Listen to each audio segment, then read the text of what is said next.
Welcome to Conversations from the Edge of Consciousness. I'm your host, Christine Madera.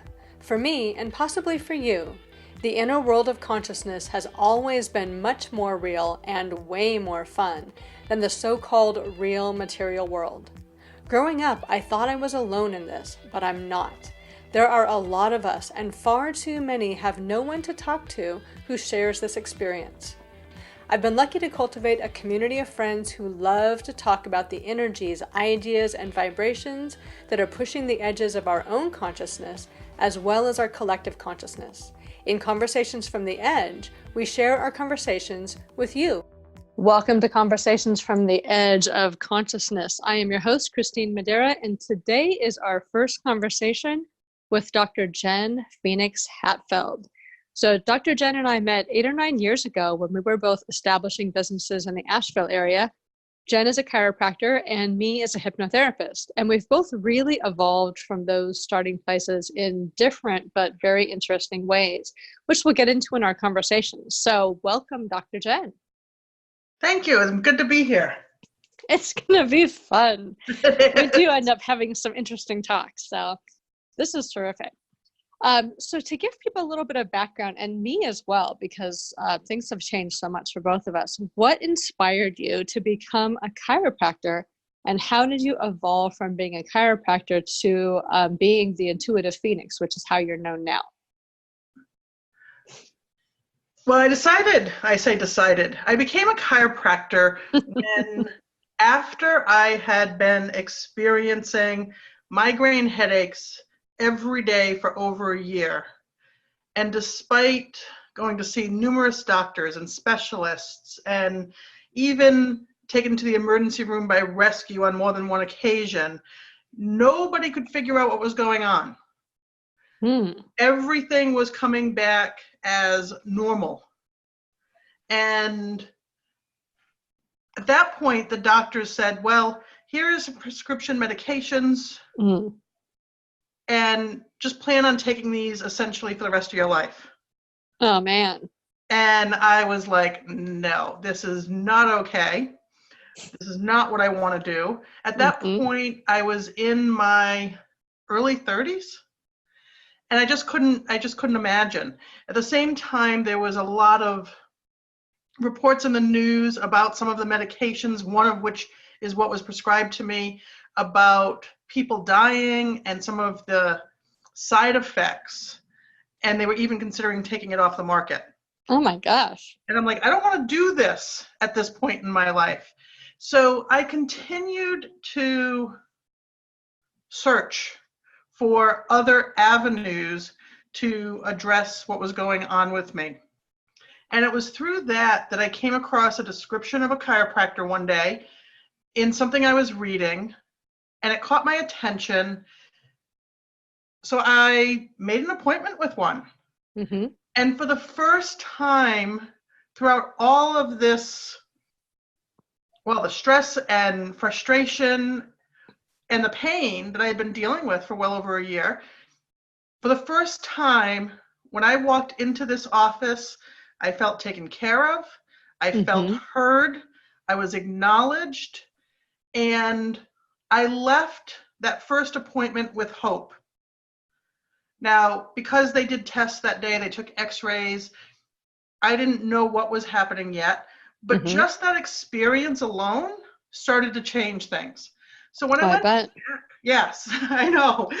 When I went back to get the results, it amazed me, the information that she gathered and what she shared with me, because often when I went to the specialist and all those doctors that I've been seeing for over a year, I would talk about not just the migraines, but also that I was having neck pain and I was having numbness and tingling in both my hands. Sometimes it would travel to my elbows, and I couldn't hold on to things.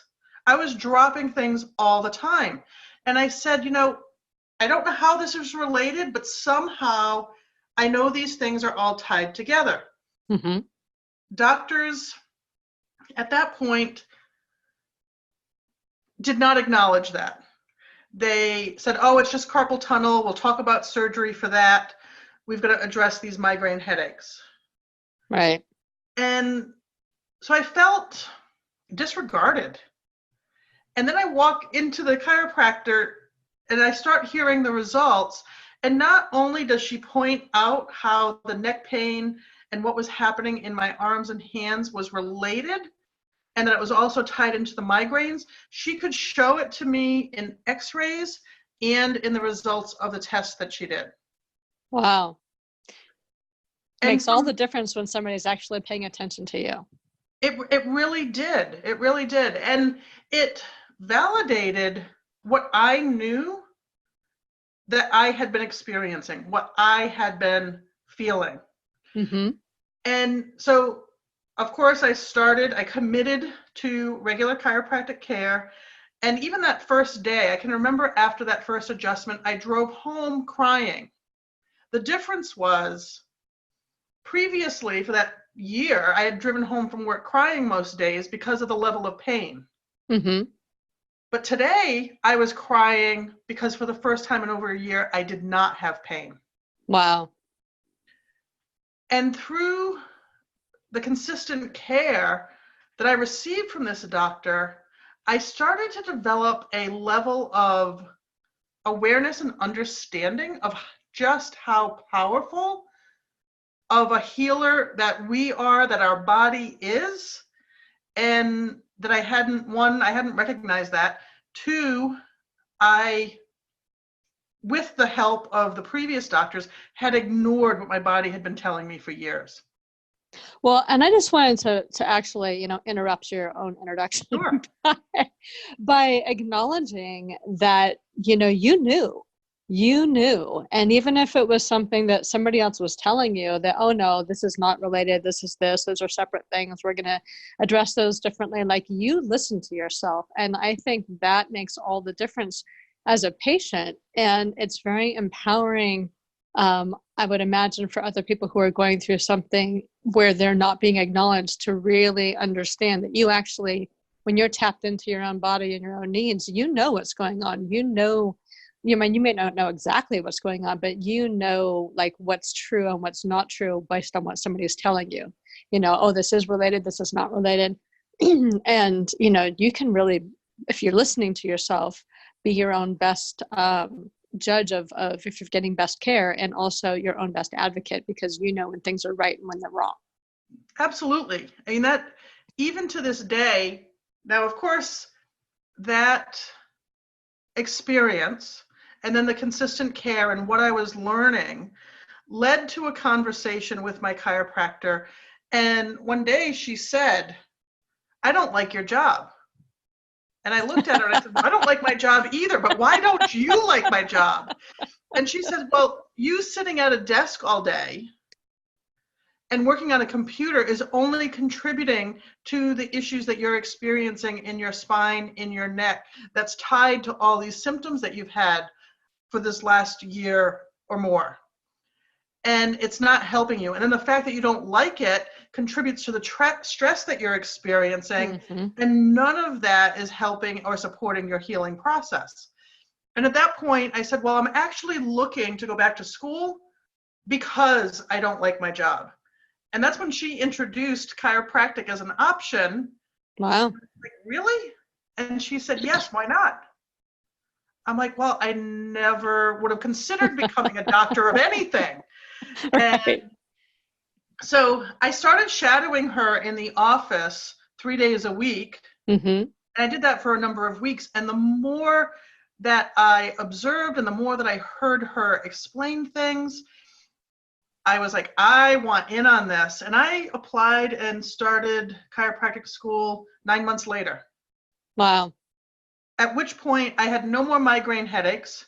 Mm-hmm. My neck pain was pretty much gone.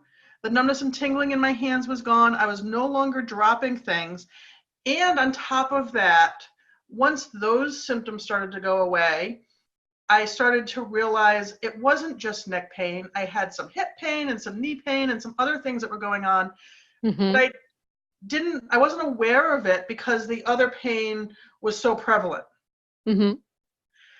But what stands out of course, I go to chiropractic school. I become a chiropractor. I Mm-hmm. continue to learn how amazing that we are, that our bodies are, that this innate wisdom that we have within us, when we tap into it, as you touched on, there's so much more that we can learn and understand about what's happening with us, what's happening in our bodies.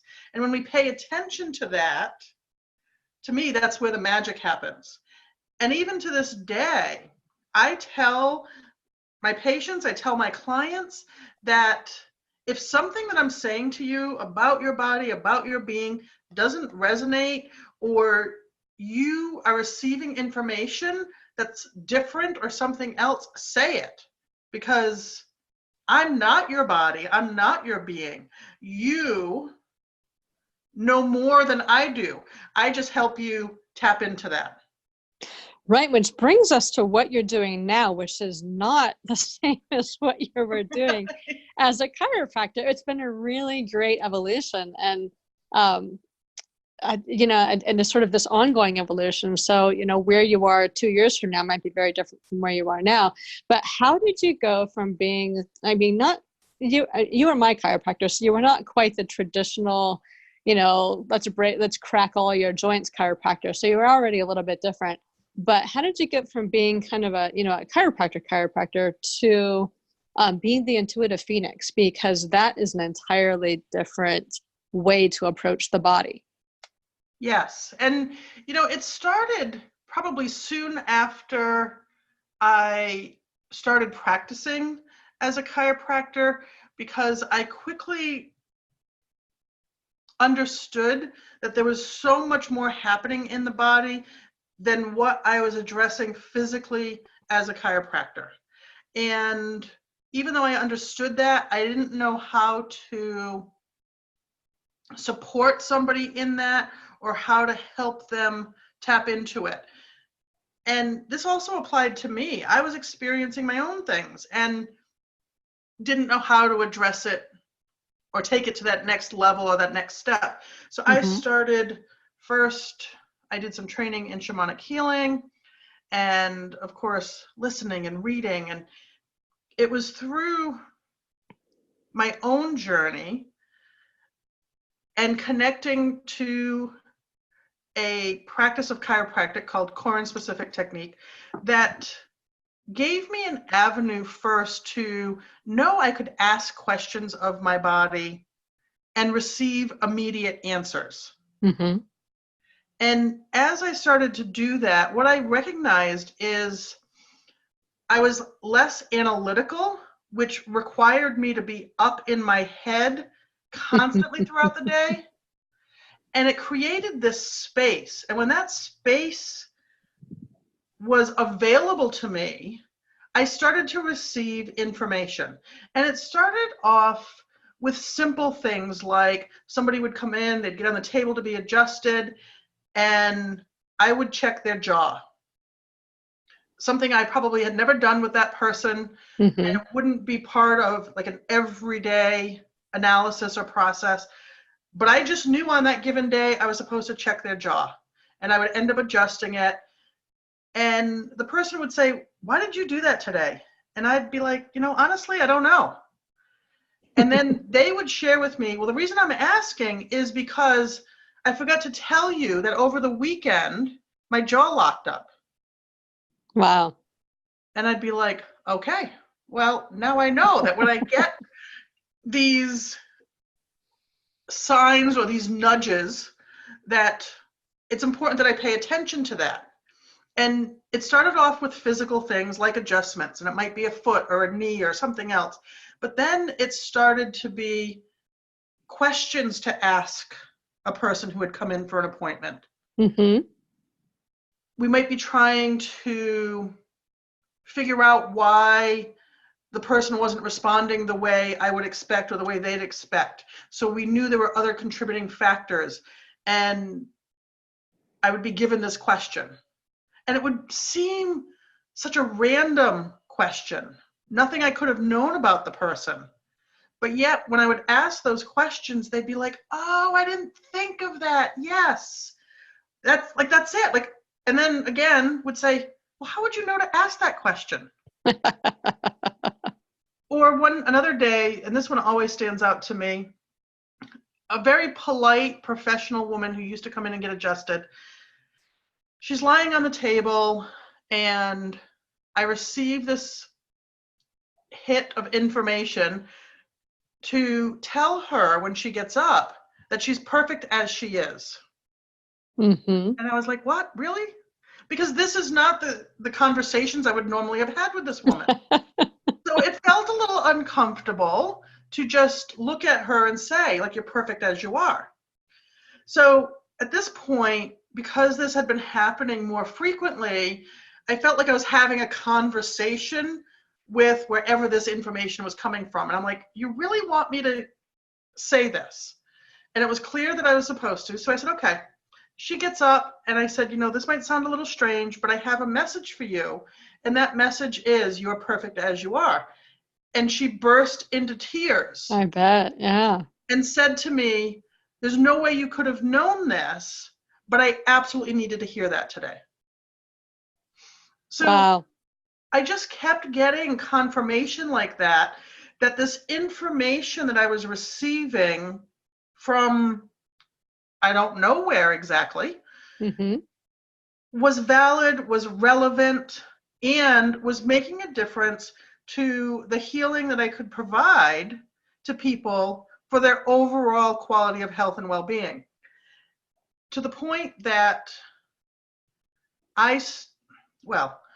basically I felt like the chiropractic piece, the adjustment piece, became, and I don't want to say insignificant, mm-hmm. because it is significant, but for me to be providing it, it was insignificant.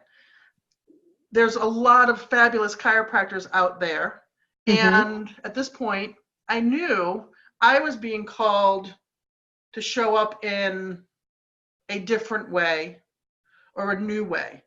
And that led me to, after a number of years of the information that I was receiving becoming more and more expansive, becoming more detailed, becoming more in depth, that I started shifting to focusing on that, and eventually, earlier this year, closed my practice. Mm-hmm. So that way I could put my full attention to this level of healing. Because what started happening was I realized that from a chiropractic perspective, I could ask questions, I could receive answers from what I initially called my intuition. Mm-hmm. Now I refer to them as my guides, because it's more than just following my gut. It's more than just trusting like a feeling that I have within myself, because it can be so clear and so detailed and so specific as to the information that comes through. That I followed that information, mm-hmm. to step into a more expansive way of healing. And I realized too that it was about my own alignment and my own integrity. From day one in chiropractic practice, I can remember myself saying to people, I believe my job is to do away with my job.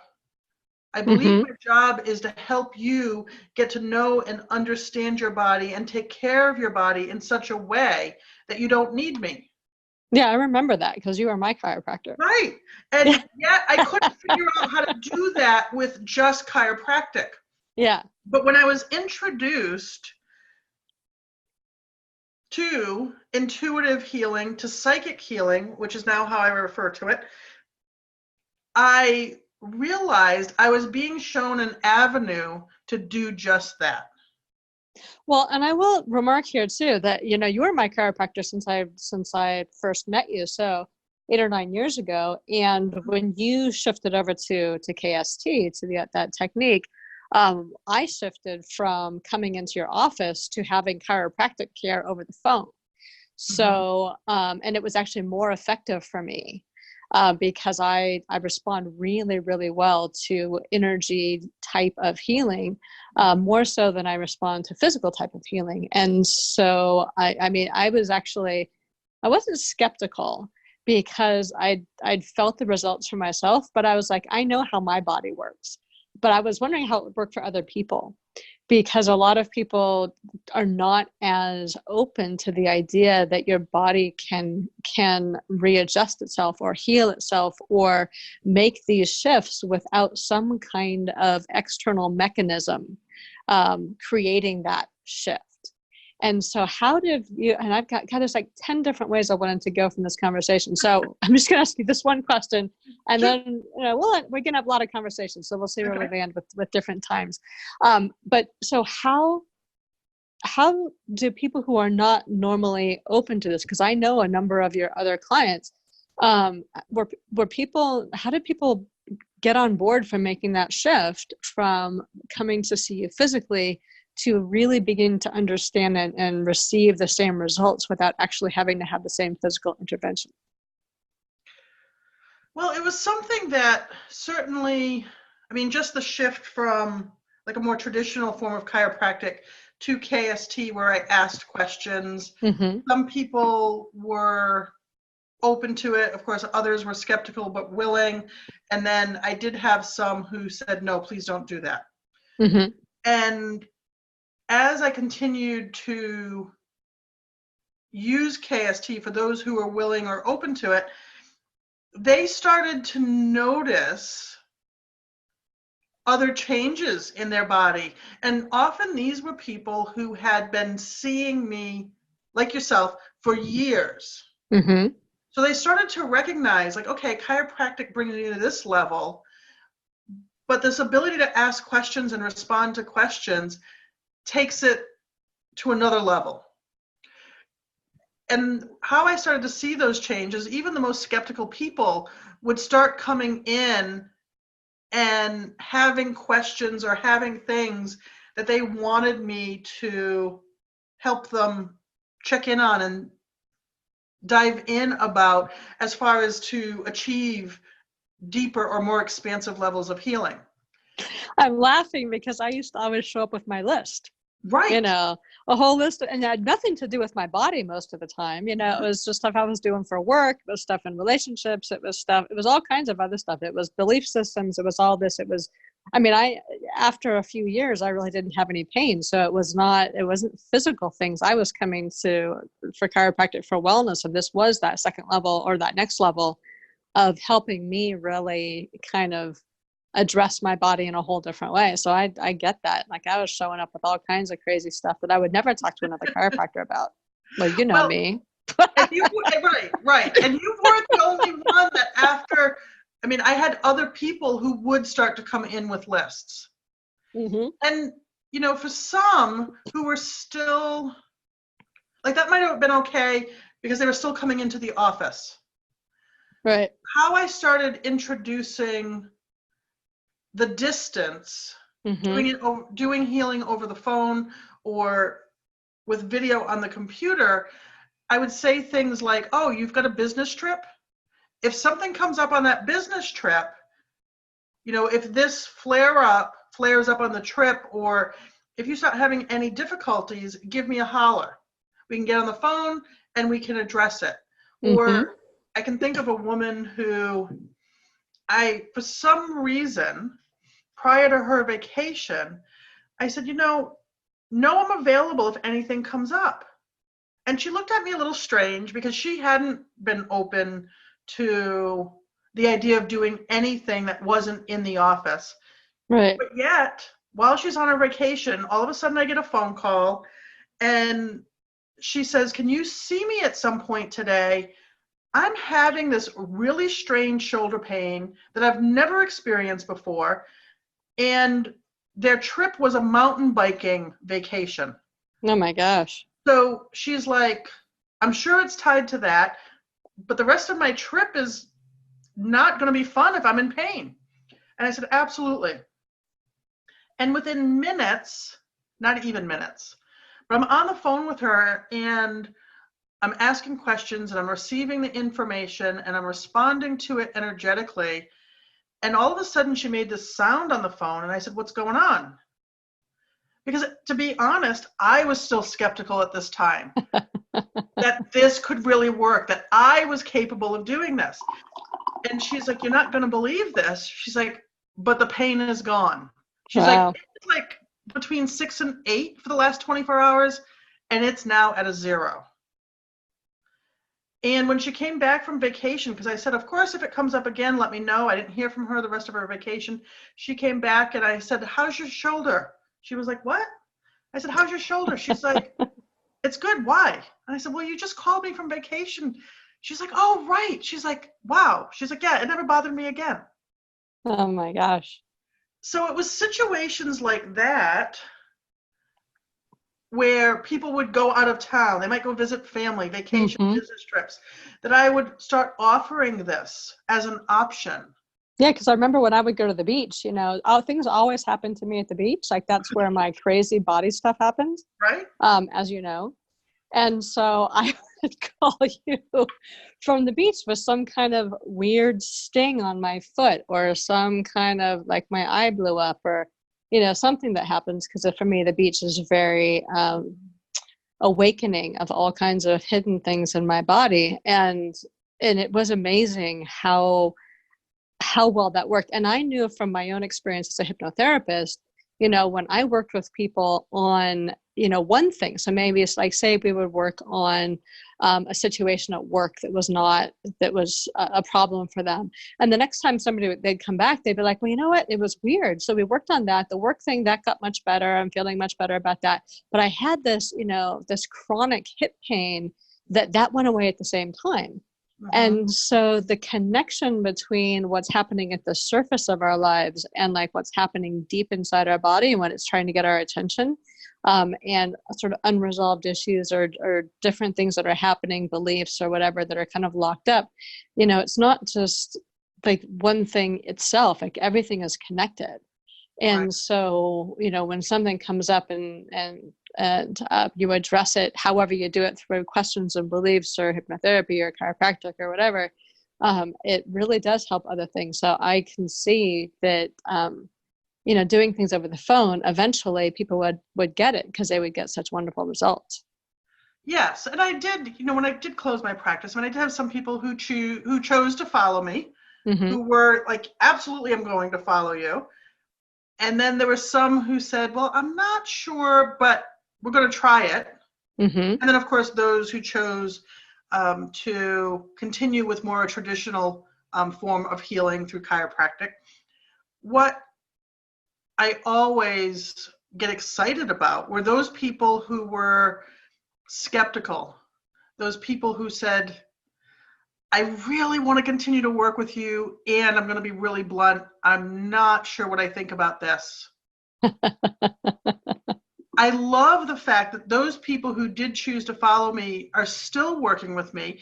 And the reason being is because, much like you said, they discovered that the healing was as powerful, if not more so. And in addition to that, they learned that they were capable of empowering and advocating for themselves in their own healing in new ways. Yeah. So now when we get on a call, it's not, oh, I've got neck pain, can you address that? It's, can we address something that's going to be a deeper level of healing or allow me to experience life in new and fabulous ways? And the reason for that is because if they get neck pain, they've learned how to communicate with their body and respond to their body, that they don't need outside help. Yeah.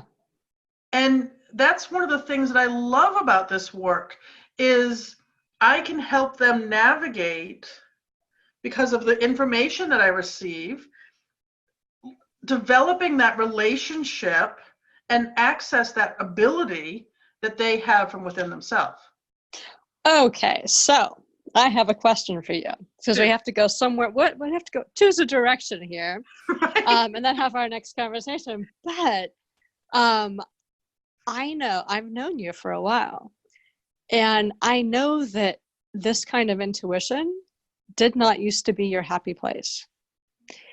And so, I think a lot of people think about intuition as like it's spontaneous, it's mother's intuition, it's gut intuition, it's all of this kinds of stuff. But it's really, it's something that we all have, you kind of receive. And at some point you learn how to trust it and to move forward with it. And you've gone like you jumped into it and have gone much further with it than most people do. But you talked about it in terms of nudges. So what was it about that? How did it feel? How did you know that was your intuition? Like, how did you begin to navigate that very beginning place of trusting your intuition and knowing what was intuition and what was like thought or gut instinct, or what other things that can kind of mask themselves or come across as intuition? Well, that's a really, really great question. And one of the things that when I really began to recognize, okay, there's something new going on here. Mm-hmm. And people would have more questions for me that I couldn't begin to answer because I didn't really know what was happening. When I sat down to kind of evaluate it and spend some time with it, I recognized that one of the crucial pieces was getting out of my mind, getting out of my head, focusing less on being analytical, Mm-hmm. and allowing space. And when I say allowing space, I mean allowing space by not hanging out in my mind, Mm-hmm.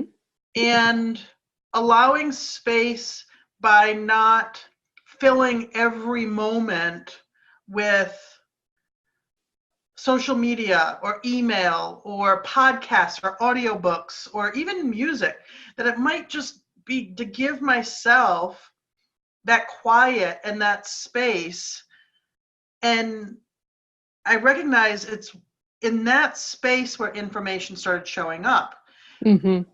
And at first, I would say the way I recognized that the difference between what was coming from my mind and what was coming from elsewhere is, in a lot of cases, the information that I was receiving was information that there was no way for me to know it otherwise. Like, it's not something that I had read or that I could have figured out or that was logical. Mm-hmm. It seemed random, except relevant. So let me ask you this.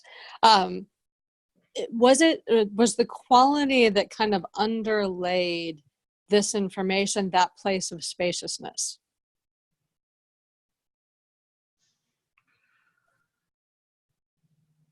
Yes, and it took time to recognize that and develop that. Okay. So what's some things that you would suggest for people? Because I know you spend a lot of time in nature, and I remember this process. You and I were doing this process at the same time about how do we create more space? How do we create more space in our lives? How do we create, how do we not do our businesses 24/7? All of this kind of stuff. There's a whole bunch of us who are really grappling with this all at the same time in different ways. And so how would you suggest that people begin to create that space or find that space, and what to do in that space to begin to allow that deeper that deeper knowing to come up and come through? Well, there's one thing that I always recommend pretty much to anybody I talk to who wants to know, and that is creating time in your day to check in. That's what I refer to it. That's how I refer to it. Check in with me. And, if you With think you about, being themselves, not you as in you, right? well, me as me connected to my guides, connected to all that is. Right. I'm just saying when you were saying having somebody check in with you, it was having them Yes. check in with themselves. Yes. So I Yeah. recommend that they Okay. check in with themselves. And Okay. the way that I do it for me, or let me back up. When we interact with people throughout our day, what's one of the first questions that we ask is How how are are you? you? Right. Mm-hmm. It's how are you? And yet, when I ask this to people, when was the last time that you stopped and asked yourself, how are you doing? And we're honest with your answer. Good point. Yes.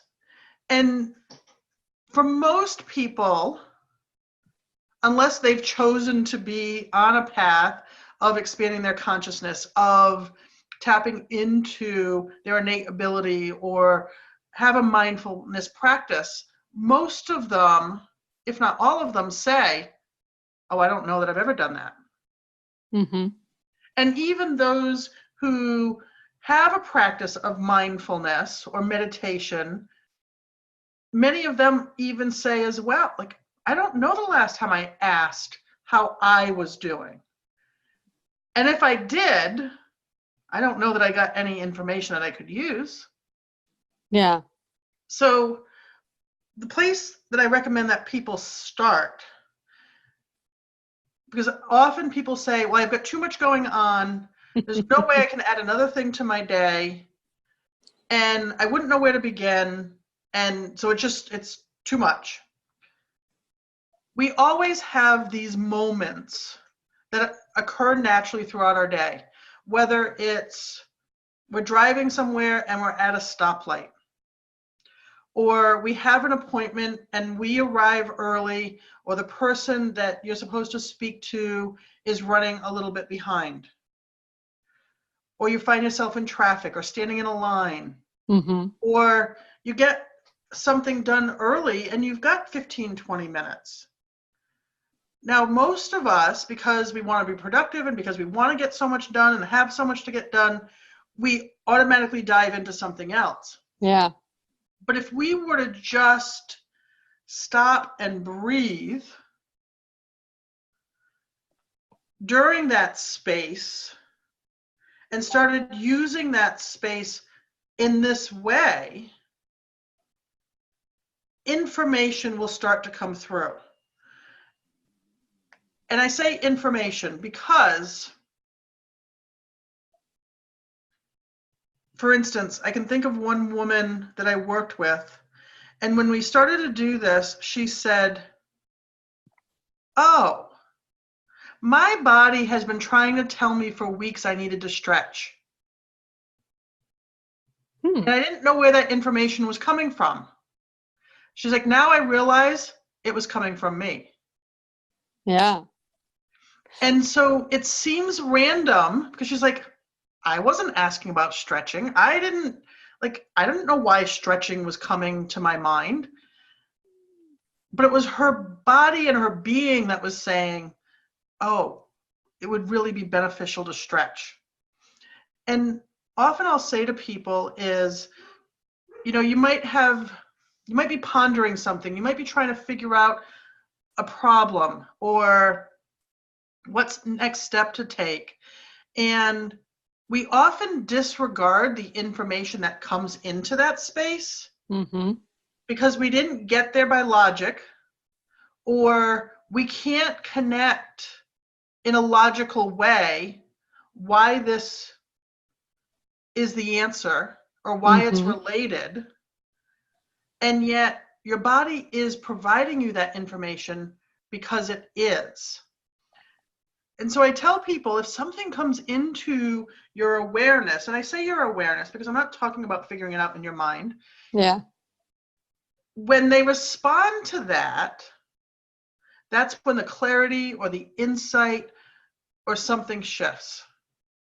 Well, it's true. And I used to give people, when I was doing hypnotherapy and I had was doing suggestive stuff, that during those times of transitions, it was the same thing. When you sit down in your car, when you stop your car before you get out, when you sit down to do some work, before you make a phone call, before you go to bed, all these times of transition, to pause, to kind of close your eyes, to come into the breath, and to take like 3 to 5 just long, slow, deep breaths to honor the transition, to resettle and center yourself, and to give yourself that spaciousness to see what comes up. Because you're right, that's exactly where those deeper truths come up, and you can chase the things that your mind tells you you're supposed to do, over and over and over and over and over again, because it's a logical, analytical, correct thing to do. It's what we're taught to do. But you might save yourself months if you get quiet, create some spaciousness, and hear what comes up, because that might be the conclusion that you come to without having to spend all of that time coming to that conclusion and going through all the logical thought process that will take you down to that, that one final thing that you can no longer ignore. Yes. And what I find interesting and is the other reason that we often disregard the information that comes through at that point is because it seems too easy. Yep. One of the women that I work with who did follow me from my chiropractic practice, who was skeptical, I can remember one of our calls, her saying, "What are we going to do, Dr. Jenn? Today is a day I would go into your office and tell you that I'm experiencing knee pain and neck pain, and one of the things that you would do is adjust me, and I would trust and know that that was going to take care of it." She's like, "But I'm not walking into your office today. Mm-hmm. So how are we going to address this neck and knee pain?"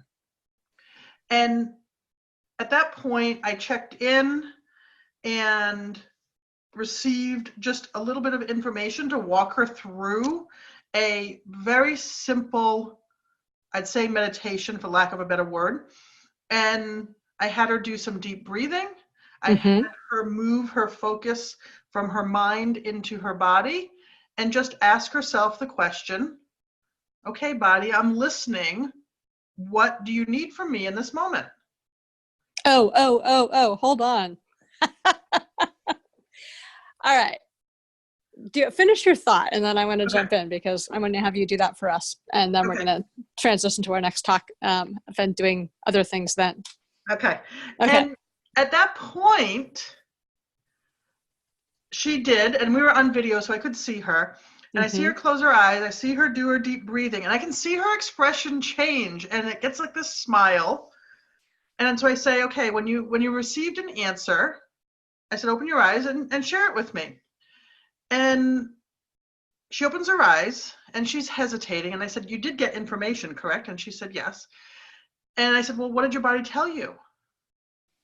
And she says, "It wants me to do more yoga." She's like, "I currently do 2 days a week." And I said, "So how many days is your body asking for?" And she said, 4. I said, "Well, is that possible for you?" She said, "Yes." I said, "Are you willing to do that?" She said, "Yes." And again, I see her hesitate, and I see her expression, and I can tell her mind has gotten in going like, "Really? There's more yoga, like, really?" And I said, "So what's going on?" And that's what she said. She's like, "Well, it can't be this easy."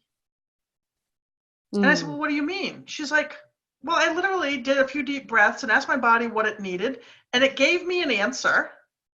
Yep. And I said, "Okay, so what's the problem?" She's like, "I don't know." And I said, "Well, why don't we do this?" I said, "When are you going to go to yoga next?" And she said, "Tomorrow." I said, "Are you willing to check in with me after yoga if this doesn't resolve these issues for you and your body?" She says, "Oh, absolutely. I'll definitely be calling you because I don't want this knee pain or this neck pain." I said, "Okay." I didn't hear from her until our next regular schedule called. And I said, "So how did things go?" And she said, "I have no pain." And she says some other things came up, since I talked to you last. And I said, "Okay, so what happened with that?" She's like, "I talked to my body. I got a response. I did it. And the pain resolved." I said, "So how easy was that?" She's like, "Oh, it was so easy. I just still on some level can't wrap my head around it." Yeah, And because we often only value things that are challenged, that are hard, that require effort. right. Now, Yeah. of course, there are some cases where our body will say, okay, you can do this, or yes, yoga would help, and a physical chiropractic adjustment would be beneficial, Mm-hmm. or a massage would be beneficial, or acupuncture, or this requires the attention of a doctor for some reason. Mm-hmm. But even in that case, I know for myself, my body's telling me this versus somebody else telling me this is best for my body and me.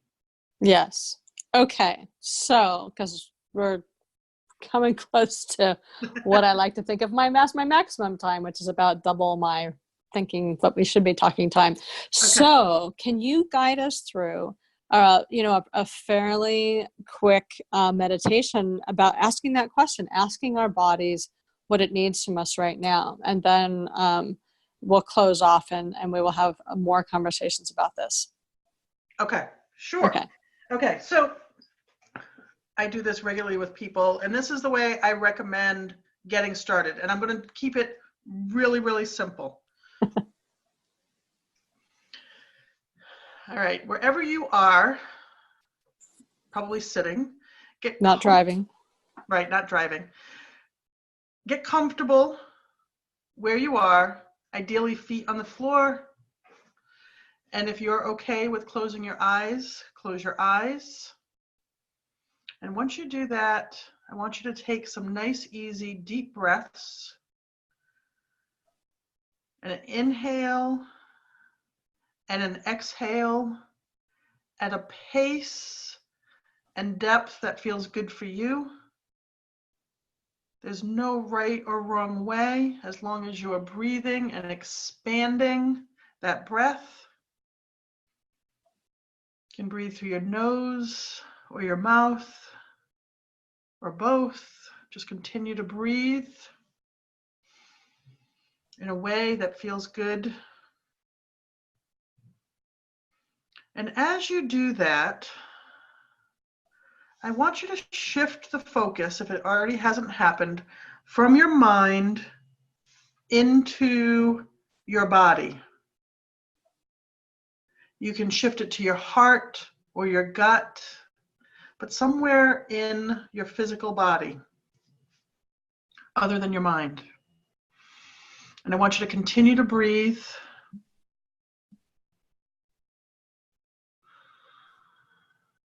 And then I want you to ask yourself,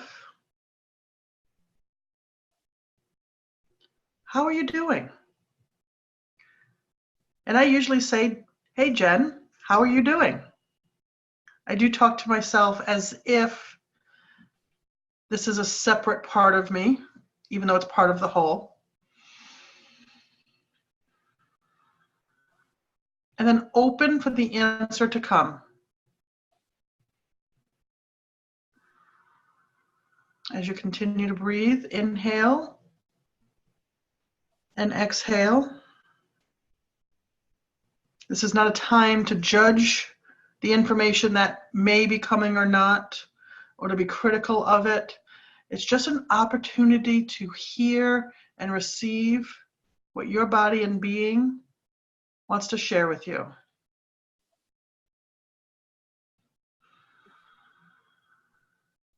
The information may seem random. It may be about your body physically, or something with work, or your family. But just take note of it.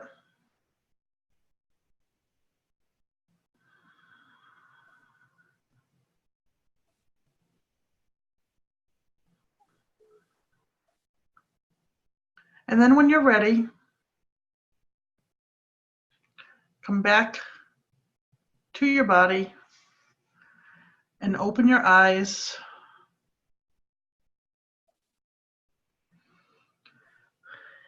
And if you are one of the people who received information And it may be I'm good, or it may be I'm stressed. I need a break. I need rest. I'd like to do something fun. Whatever information you received, respond to it. If your body is saying, I could use some water, go get some water. If it's saying it would like some fun, what's the next earliest time that you could put fun in your schedule? Because an important piece of asking you how you are doing is then responding to the information that you receive. And the reason that I recommend talking to yourself as if you're talking to somebody else is I use it as a reminder to talk to me like a friend, to talk to me like one of the most loved people in my life. And I find it easier to navigate that conversation. And of course, if a friend asked for support or help in some way, I know we'd respond. Yeah. We want to do the same thing for ourselves. Well, and that is how you build up trust with your body, because if you've been denying your own needs again and again and again and again, that part of you is not it doesn't trust you. It doesn't trust that you have its back, and it takes a while to build up that trust. So acting on what you get Absolutely. is imperative. Okay, so we're going to wrap this conversation up, but come back for more. So your link is going to be on the conversationsfromtheedge.net page, but how else can people reach you if they want to have a conversation with you? Okay, well, I created a page on my website for this audience, for the people who are listening to Conversations from the Edge. So if you go to theintuitivephoenix.com/edge, there's information and some tools there that actually expand on what we've just discussed. And that would be the first step that I recommend. You can also find me, and if you want to know more about these tools, it would be the Intuitive Phoenix Community on Facebook. Perfect. And all those links and things will be on the conversationsfromtheedge.net website if you, can't remember all of these URL names. All right. Well, thank you, Dr. Jenn. It's been a great conversation. I know we can talk. We can always talk for like hours. So, which is always my problem, right? All of my friends that I talk to like this, like our conversations run for 2 or 3 hours. So it's really hard to rein anything in. Right. But thank you for showing up for this. And we're going to keep having you back for more conversations. So we're going to dive much deeper as we go forward. So if you've enjoyed this, be sure to come back for more. Thank you so much for being here. Thank you. This is your host, Christine Madera. I hope you've enjoyed this conversation from the edge of consciousness. You can find all our conversations at conversationsfromtheedge.net.